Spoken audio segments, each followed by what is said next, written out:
Mayroong dalawang paraan sa pag-aayos ng iyong GCash app kung hindi ito ma-update sa Play Store. Halina't sundan ang mga sumusunod na hakbang sa pagsasaayos nito.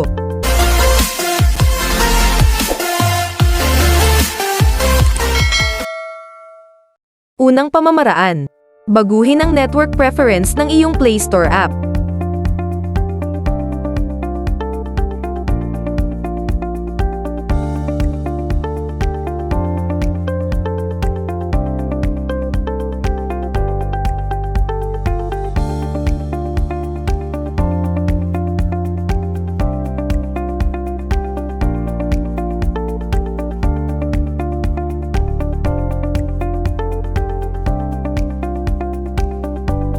Pangalawang pamamaraan.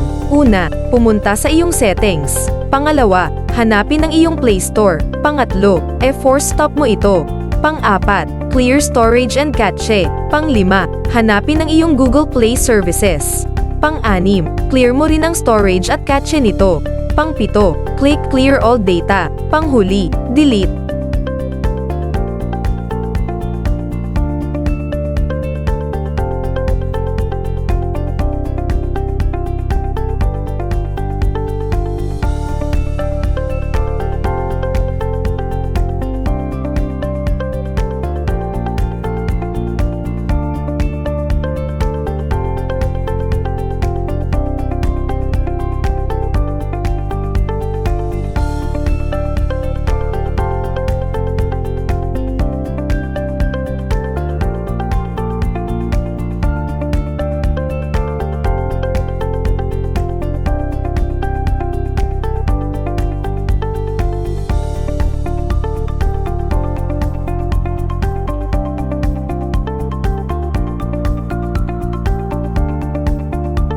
Pagkatapos gawin ang mga hakbang ay kailangan mo ngayong i-shutdown ang iyong cellphone to refresh the system.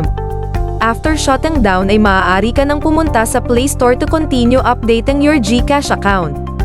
Paalala, make sure to have stable internet connection. Ang mga hakbang na ito ay maaari ring gamitin sa anumang app na hindi ma-update mula sa Play Store. Magandang araw at maraming salamat sa panunood.